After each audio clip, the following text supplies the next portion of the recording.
In this video, we're going to talk about systems maps. And this is very much related to design thinking. And one of my favorite examples is how people get their hydration on campus. It's related to the decisions and policies about bottled water. And so what we might have done is gone through a project where we did observations and we formed insights about people on Queen's campus. And going through that observation, insight, empathy piece, what we could have concluded is that really the critical thing is that people are trying to get hydration. And so the how might we question that we might have come up with to pose the problem might be something like, how might we help people on Queen's campus get their hydration in a more sustainable way?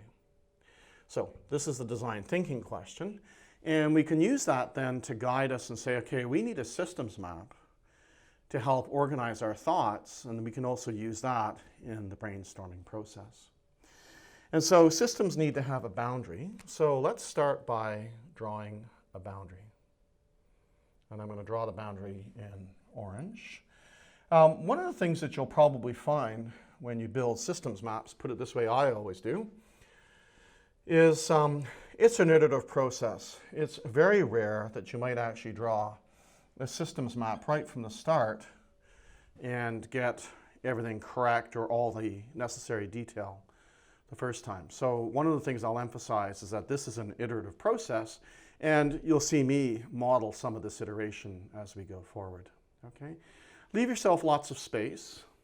So that's why I've made myself a nice big system boundary. Now, I can use this, I can use the insights and the observations from my design thinking phase to help guide out the systems map. This is about people getting hydration. So I can think about myself and say, okay, sometimes I use the water fountain. There's a way that water, drinking water, hydration comes to campus, okay? It comes in from this, from the city, okay? So this is city drinking water.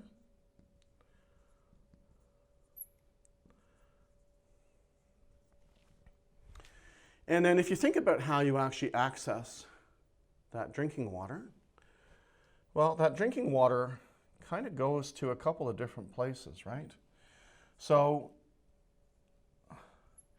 I might get drinking water from a drinking water fountain. I'll call that fount, okay? And I might also access that drinking water in something like a kitchen in a department on campus or in a residence on campus. Okay? And if you then said, okay, well, how does water in this stream leave the campus? Okay, well, it really does one of two different ways, right? One of the ways it does it is through the sewer, because I consume it and eventually I go to the washroom. Okay, so I could have an arrow going like that. Okay. But another way, of course, that water leaves campus is it gets carried off. Okay, and so I could have carried off campus.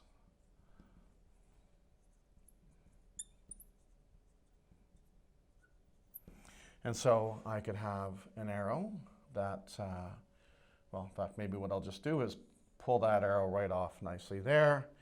And I could also have an arrow that goes that way as well.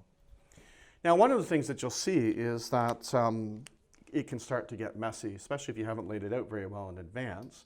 And one of the questions also that you're going to ask yourself is, how much detail do I need? Okay. But for now, it's actually useful to say, how does water get on campus for drinking? How does it actually leave campus? Well, it gets carried off in people or in vessels, containers, and it also leaves via the sewer. So I'm going to leave that piece there for now. Now, if I think about the drinking water and if I think about how I get hydration on campus, another way that I get hydration on campus is because I go to something like a Starbucks or a Hortons. Okay, so this Starb Hortons box, there we go. Starb Hortons box represents on-campus food preparation companies that will then sell me a way of getting hydration. That way of getting hydration will be through the form of a latte or a chai latte or a cappuccino or something like that. And so if you think about it though, where do they get their water? They get it through the city drinking water system. They might pull it through a filter before they put it into their own products, but they're still drawing that water from the city. Okay? And so of course, if I think about where that goes, same sort of thing. Some of it goes out in the sewer, some of it may get carried off campus, and so forth. Am I done? Well, let me think about it. Okay, sometimes what I'll do is I'll go to Starbucks and I'll buy a carbonated water, okay, a mineral water from Starbucks that has come in a pre-packaged container. Aha, okay. There's another way that water or hydration comes on campus, and that is in pre-packaged containers.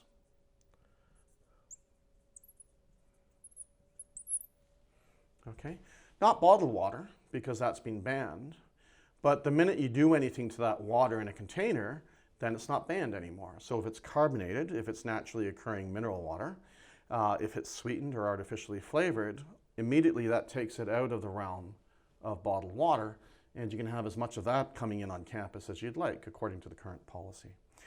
So prepackaged is very definitely a way that that hydration comes to campus. And what I might want to do is to differentiate the flows and say, this is prepackaged in reusable.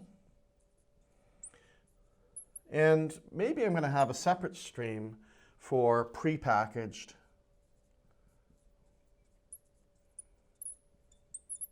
in single use. Okay? I'm going to assume that single use means single use recyclable. That's probably a pretty safe assumption. Okay? But prepackaged and reusable or prepackaged in single use, both of these streams certainly will flow into a Starbucks and a Hortons. But of course, a portion of those also will go to vending machines, okay? And so I'm going to go out on a limb and say that actually the stream that goes to vending machines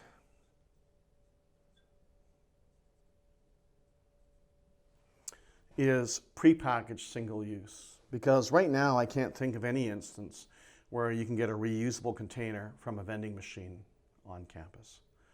Okay? And so then what happens, of course, is that if what I'm doing is focusing on the water, it either goes into the sewer eventually, or it leaves and is carried off campus, and so on. Okay? For the problem that we're interested in, I'm going to argue that what happens at the back end is of less importance mostly. Although having just said that, it reminds me that I've left off a stream. Okay? And so one other stream that I've ignored is, and so where should I put it? Well, I think actually what I'll do is I'll put it near the top. I've got a little bit of room left there. But this is personal, refillable containers. Okay? So one of the things that people do is they bring their own water into personal refillable containers. And again, if I want, I can talk about where that water actually goes off campus or into the sewer. Okay? But in terms of the various pieces and the various streams that I have, now I've identified a bunch of different sources. Okay? So I'm going to suggest that this stream just comes in like so, and some of it might be carried off campus, and again, some of it goes to the sewer. Okay? So this piece here is going to need some refinement. It's a bit of a mess. Okay, but the critical thing that I'm trying to pay attention to right now is the sources, okay, and how these pieces all get interconnected. Now, why would I want to break it out like that?